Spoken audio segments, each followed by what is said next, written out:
Olá pessoal, boa noite. Para quem não me conhece, eu sou o Delton, sou pastor da Igreja Batista Missionária em Porto Alegre, missionário de missões nacionais. E eu gostaria de compartilhar com você hoje da palavra de Deus e gostaria que você ficasse atento ao que Deus tem a dizer ao seu coração.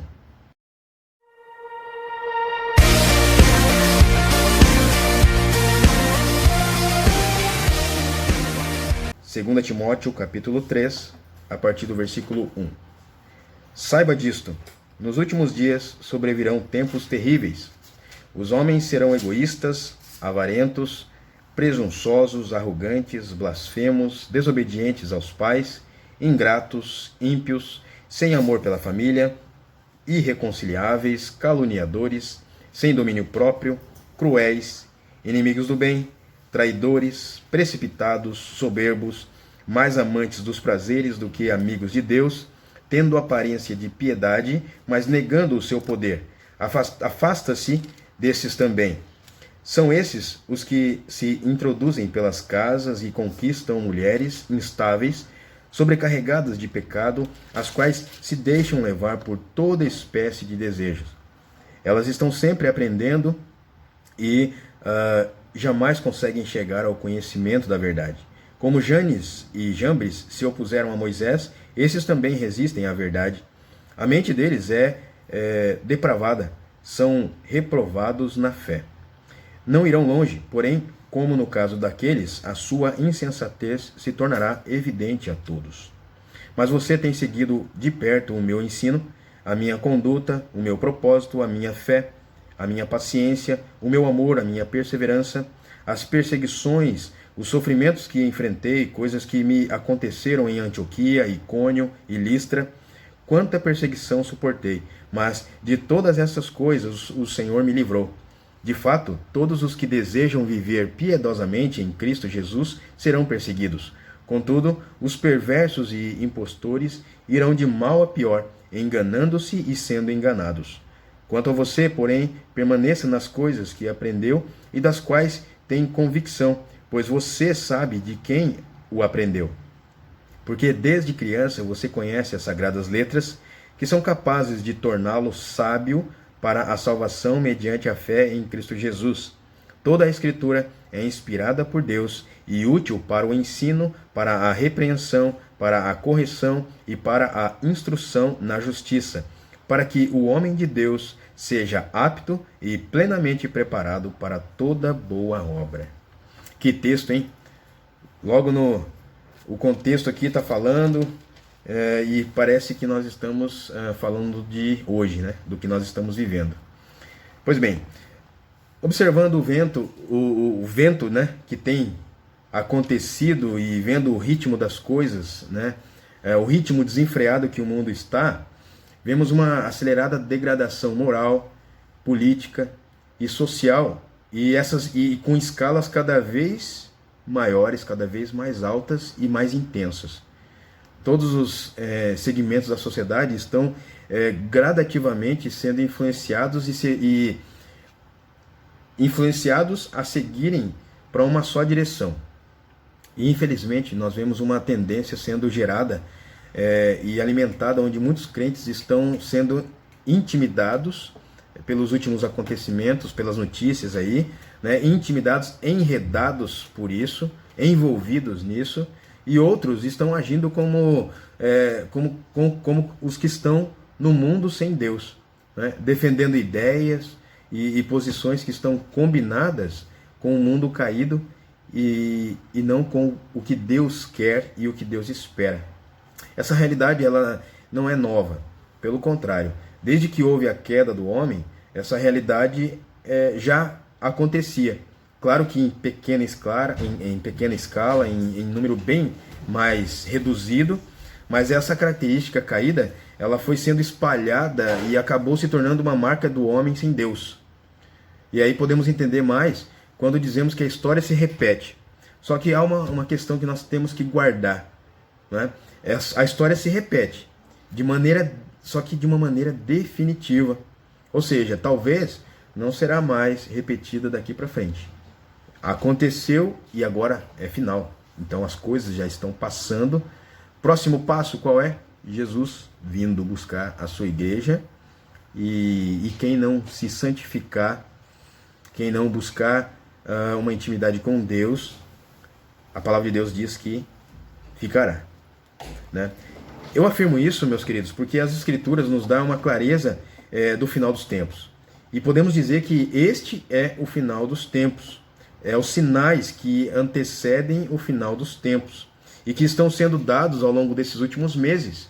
Se você perceber, nós estamos sendo metralhados por notícias assim urgentes, repentinas, que somos pegos de surpresa. Não é só um vírus, mas a partir de um vírus, a partir de uma degradação social, a partir de acontecimentos assim, com poucos espaços de tempo, nós estamos vendo aí o final dos tempos, né? E vemos nitidamente uma avalanche de acontecimentos que apontam o fim de tudo, inclusive o desespero das pessoas quando ouvem sobre determinadas notícias. Amados, como a gente tem ouvido pessoas, a gente tem conversado até com algumas pessoas que estão desamparadas emocionalmente, elas estão desesperadas emocionalmente, elas estão perdidas. E nós precisamos estar atentos a isso para a gente poder ajudá-las, né? Mas antes de ajudar essas pessoas, como que está o nosso coração para poder ajudá-las? Como que está a nossa perspectiva de vida? Como que está a nossa expectativa de vida? A gente espera mais tempo, menos tempo? Nós estamos vivendo o que nesse tempo, né? E eu quero compartilhar com você algumas verdades que esse texto nos mostra e que cada vez que passa eu tenho me convencido muito sobre os últimos dias. Mas Jesus vai demorar quanto tempo? Você sabe? Nós temos que prever a vinda do Filho do Homem, do Filho de Deus, a partir dos sinais que ele mesmo colocou nas Escrituras, ele mesmo proferiu, né? E que nós podemos identificar aqui. Só que também, por outro lado, nas questões negativas que vem acontecendo, é também sinal do final dos tempos, né? Para muitos, é mais um episódio que vai passar. Não, isso vai passar. O Brasil já passou por tantas coisas, o mundo já aconteceu tantas coisas, vai passar, depois a gente volta ao normal. Mas para outros, é um desafio de fé. Para os crentes em Cristo, é um desafio de fé, onde nós precisamos provar que o nosso Deus está acima de toda e qualquer circunstância aqui na Terra, certo? Pois bem, a primeira coisa que a gente vê, e eu quero que os irmãos prestem atenção, de acordo com o texto, é identificar a corrupção. Eu quero ler novamente essa parte do texto, para te ver como nós estamos já vivenciando esses momentos, e não é coisa de 1, 2, 3 anos, não. Nós já temos participado de uma década, pelo menos, de comportamentos assim. Nos últimos dias sobrevirão tempos terríveis. Os homens serão egoístas, avarentos, presunçosos, arrogantes, blasfemos, desobedientes aos pais, ingratos, ímpios, sem amor pela família, irreconciliáveis, ou seja, pessoas que não aceitam se reconciliar, né? Sem amor pela família, caluniadores, sem domínio próprio, vão e fazem e não quer saber do que vem pela frente, cruéis, né? Soberbos, inimigos do bem, pessoas que desejam e estão em comunhão com a maldade, traidores, as amizades não existem mais, né, por conta das traições, precipitados no falar, no pensar, no agir, né? Amantes dos prazeres do que amigo de Deus, ou seja, se dedicam mais no hedonismo, no prazer pessoal, na vontade própria da carne, em satisfazer a sua vontade própria, do que fazer a vontade de Deus e que submeter e ser amigo íntimo de Deus, né? Tendo aparência de piedade, né? Aqueles olhinhos brilhando assim de santidade, uma falsa piedade, uma falsa santidade, mas negando o poder de Deus sobre a sua vida, né? E aqui o conselho de Paulo a Timóteo: afaste-se desses também. Afaste-se desses também. São esses os que se introduzem pelas casas e conquistam mulheres instáveis. Essas mulheres instáveis, a Bíblia aqui, ela descreve uma palavra, por exemplo, mulherzinhas, né? Essas mulheres, no contexto bíblico e também na história bíblica, elas são mulheres fáceis de serem convencidas, mulheres que, para satisfazer os seus impulsos, elas são capazes de mudar rapidamente o seu pensamento sobre determinada situação. Uma vez elas estão sendo ensinadas, por exemplo, aqui, quando diz assim, sobrecarregadas de pecados. Né? Por quê? Porque elas estão. O pecado é tão grande na vida dessas mulheres, que elas acabam se deixando levar por toda espécie de desejos. Então, para satisfazer os seus desejos, seus impulsos carnais, elas abrem mão da fé. Isso aqui, amados, é apostasia. Isso aqui é abandono da fé por outras questões. E quantos nesse mundo não estão abandonando a fé em Jesus por isso? Elas estão sempre aprendendo e jamais conseguem chegar ao conhecimento da verdade. Ou seja, podem estar até fazendo discipulado, por exemplo, um estudo bíblico, mas elas abrem mão com facilidade porque o pecado enredou a cada uma delas. E até isso aqui está no caso das mulherzinhas, que é o verbo dito aqui. Porém, pessoas. São pessoas instáveis. Né? Como James e Jambres se opuseram a Moisés, esses também resistem à verdade. A mente deles é depravada, são reprovados na fé. Não irão longe, porém, como no caso daqueles, a sua insensatez se tornará evidente a todos. A Bíblia fala que Jesus disse que não existe nada que seja oculto que não venha a ser revelado um dia. Né? E aqui existe um exemplo, né, desses homens, Janes e Jambres. Eles, no tempo de Moisés, eles se opuseram a Moisés, à verdade bíblica, à verdade da lei, para fazer as vontades deles e levar pessoas a fazerem isso, a se desviarem do que Moisés estava ensinando e guiando o povo. Então você pode perceber que na história bíblica houveram, lá do tempo de Moisés, houve também a corrupção, houve também a rebeldia. E aqui nós primeiro devemos observar e identificar que os comportamentos descritos nessa palavra são realmente verdadeiros. Não porque estão na Bíblia somente, mas porque estão na história. E acontece, e é uma característica de uma pessoa longe de Deus. Né? E que hoje elas estão sendo cada vez mais evidentes na vida das pessoas em geral. As pessoas que não têm Deus, que não temem a Deus, que não amam a Deus, que não buscam a Deus, elas são susceptíveis a serem influenciadas por comportamentos como está descrito aqui nas Escrituras. Olhando para a Bíblia, para as Escrituras Sagradas, nós percebemos que o texto fala de acontecimentos que mostrará uma corrupção generalizada, uma deteriorização da lei e da tradição. Amados, qual é a tradição cristã? Qual é a lei? E o poder e a força que ela está tendo em meio a essa corrupção? Né? Eu pergunto dessa maneira porque, do contrário, a gente pode perguntar também, existe muita corrupção no mundo. E qual tem sido a parcela da palavra de Deus em oposição a essa corrupção? Há uma situação generalizada, de fato, uma corrupção generalizada, e nós não vemos assim, de maneira negativa só o Brasil. O mundo inteiro tem sido corrupto em diversas áreas. Então, não é questão de julgar, questão de avaliar, nós temos que pensar se nós não estamos sendo induzidos, se nós não estamos sendo levados por toda sorte de pensamentos e ações malignas. Né? E aqui é interessante que esses personagens, Janes e Jambres, mostra claramente que a corrupção tinha no tempo de Moisés. Né? Descreve totalmente o comportamento que se vê no dia de hoje.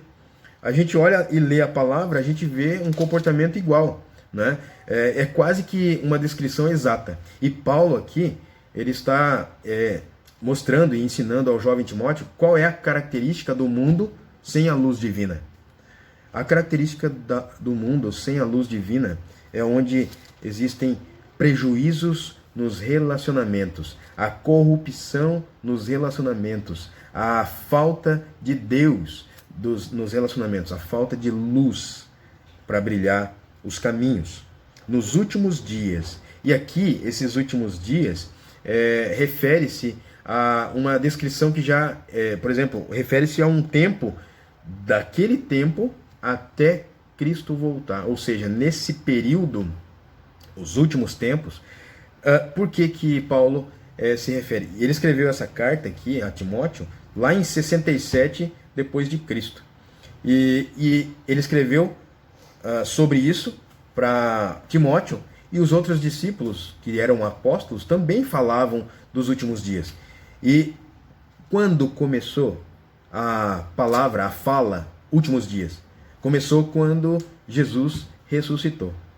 A partir do momento em que Cristo ressuscitou dentre os mortos, já começaram a vivenciar o final de todas as coisas. Aí começou uma tendência escatológica, uma visão e ideia escatológica. Naquele tempo, era comum o sentimento de urgência, de proclamar a verdade porque Jesus está às portas, de proclamar o evangelho porque vai acabar o mundo, porque o final dos tempos é agora. Foi após a ressurreição, né? Jesus, ele ressuscitou para salvação, e vitorioso, vencendo a morte, ele conquistou a vida eterna a todos quantos creem no seu poder, no seu nome. A expressão últimos dias refere-se então a esse período de Cristo ressuscitado até a sua segunda vinda, né? Guarde isso, não esqueça que estamos vivenciando os últimos tempos. É como devemos pensar e sentir hoje. Nós temos que pensar e sentir como sendo realmente os últimos dias da nossa vida. Estamos literalmente nos últimos tempos desse mundo. Mas o que isso tem a ver conosco? Ah, pastor, o que isso tem a ver? O que a gente tem que viver? Vamos aproveitar a vida. Tem tudo a ver. Porque somos os que devem conhecer a palavra de Deus e conhecer muito bem elas. Para quê? Para que nós não sejamos pegos de surpresa quando chegar o dia do Senhor. Quando tivermos que testemunhar da fé em meio às crises gerais que esse mundo está sendo acometido, as crises das pessoas, internas, externas, nós devemos estar preparados. A Bíblia nos alerta a ficarmos atentos e cuidarmos dos nossos sentimentos e das nossas ações para que não sejamos encontrados despreparados, desprovidos. Porque tudo que nós ouvimos, vemos ou presenciamos, se não tiver base segura e uma convicção de quem é nosso Deus, nós não vamos conseguir suportar esses dias maus. Veja o que a Bíblia diz lá em Lucas, capítulo 21, versículo 34. Lucas 21, 34. Capítulo 21, nós estudamos aí na semana passada, verso 34, e diz assim: eu lhes digo, 21, 34. Tenham cuidado para não sobrecarregar o coração de vocês de libertinagem, bebedeira e ansiedade da vida, e aquele dia venha sobre vocês inesperadamente. Olha o que a Bíblia fala e o que nós precisamos estar atentos. Jesus se preocupa com os seus. Jesus se preocupa com o crente e quer ver esses crentes íntegros, plenos e com grande expectativa de encontrar com Ele no final, de encontrar com Ele e abraçá-lo para a eternidade. Quem de nós não quer isso? Não é? Jesus, ele tem palavras de vida eterna e Ele as deixou para que nós buscássemos e pudéssemos nos dedicar a ela para nos proteger nesse mundo enquanto estamos nele. Não é? Uma outra coisa que a gente vê no texto de 2 Timóteo capítulo 3, versos de 1 a 17, nós podemos ver aqui que o texto fala sobre testemunho, sobre perseguição. Pois bem, o poder do testemunho, ele supera a perseguição. Então, a gente não precisa ter medo de sermos perseguidos. Aí sim que a Bíblia diz que quando formos perseguidos, provados, quando formos testados, a prova temos que glorificar a Deus por saber que estamos sendo perseguidos. Não de uma maneira pedante, né, de uma maneira arrogante, eu sou perseguido mesmo porque eu sou de Cristo. Não, mas com temor e tremor, saber que esses momentos são os momentos em que nós vamos realmente mostrar quem é o nosso Deus, a quem realmente nós confiamos. Né? E o texto aqui desafia a gente a perceber algumas palavras importantes para o nosso coração, para esse tempo de luta, de batalha, para esse tempo de teste, para esse tempo de, podemos dizer, até de perseguição. Paulo fez questão de falar sobre o que dá a segurança e a firmeza em tempos de tribulação e perseguições. E isso é uma vida baseada e fortalecida pela palavra de Deus. Amados, a Bíblia é a única forma de nós nos assegurarmos de tudo o que está acontecendo. É Deus preparando o seu povo, é Deus lapidando, é Deus formando, forjando o seu povo para o final dos tempos. E vemos que naquela época e também no nosso tempo, as Escrituras ela protege o crente, guarda o crente e o livra de todas as ocasiões de pressão e confusão. Tu tá vendo aí uma confusão. Uma hora você vê no Facebook uma notícia e daquela mesma notícia você vê outra diferente na televisão, e depois você vai para um outro aplicativo, você vê uma outra notícia. Qual lugar, qual noticiário é o mais íntegro? É o que está falando a verdade. Eu posso dizer para você com muita clareza que a Bíblia é o único manual, é a única regra de fé e prática que diz a verdade. O resto é resto. E nós temos que só deixar Deus agir no meio desse povo e as coisas acontecerem como diz as Escrituras. É para que se cumpra as Escrituras.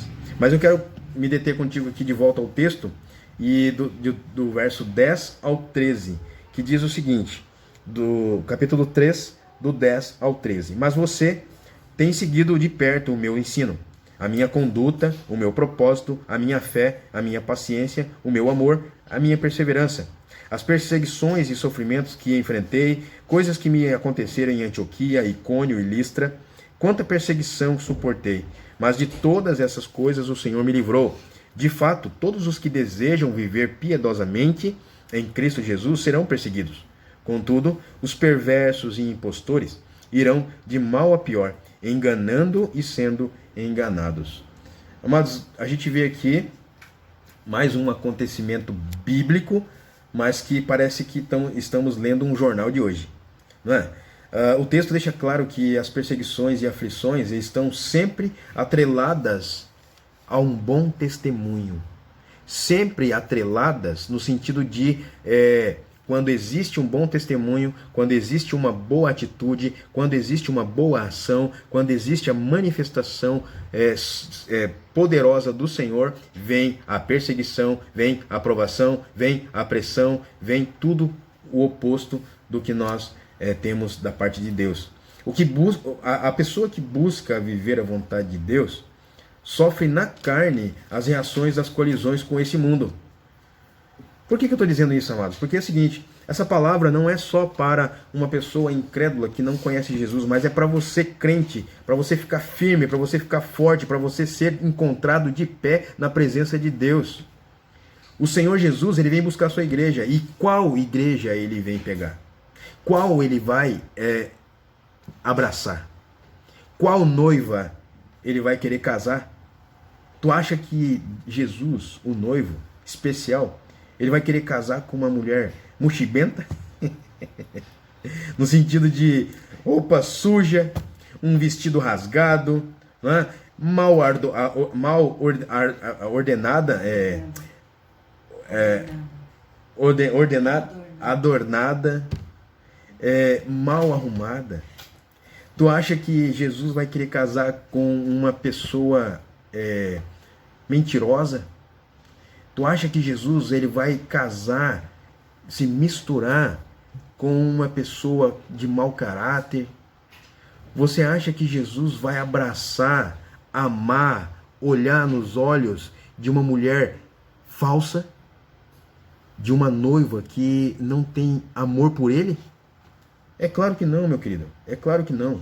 Ele deseja uma mulher limpa, uma mulher santa, uma mulher pura, uma mulher separada para ele. Por isso ele tem trabalhado, tem trabalhado até agora, como diz as Escrituras, para que essa noiva seja a melhor, a mais bela, a igreja do Senhor Jesus. E ele vai vir buscar, e ele vem buscar com graça, para poder ministrar graça e premiar essa noiva. E amados, Paulo também deixa claro que servir a Cristo é um desafio sobrenatural. As lutas são travadas com príncipes e potestades sobrenaturais. É o que está lá em Efésios capítulo 6, verso 12. Nós não estamos lutando com o vizinho. Nós estamos lutando contra o inimigo da nossa alma, Satanás. E você, crente, precisa entender isso de uma vez por todas. E se vem alguma luta dentro da sua casa, você precisa vencer essa luta. Você precisa batalhar. E como que a gente vence? Com oração, com jejum. Nós vencemos contra Satanás. Nós lutamos contra Satanás e a vitória é contra ele, né? E olha o que a Bíblia diz em 2 Coríntios, capítulo 7, versículo 5. Pois quando chegamos à Macedônia, não tivemos nenhum descanso, mas fomos atribulados de toda forma, conflitos externos, temores internos. Somos humanos, mas precisamos ter a cautela, mas ao mesmo tempo ser intrépidos, ousados e avançarmos no poder que há no nome de Jesus Cristo. A vida piedosa, como diz o texto aqui, é a marca do crente. A santidade é uma característica que desperta uma perseguição aos que desejam fazer a vontade de Deus. Eu quero fazer a vontade de Deus, mas eu vou despertar ciúme, inveja naquele que não está fazendo isso, e pelo contrário, ele quer ver um motivo para perseguir, ele quer ver um motivo para fazer você cair. Isso gera uma constante batalha.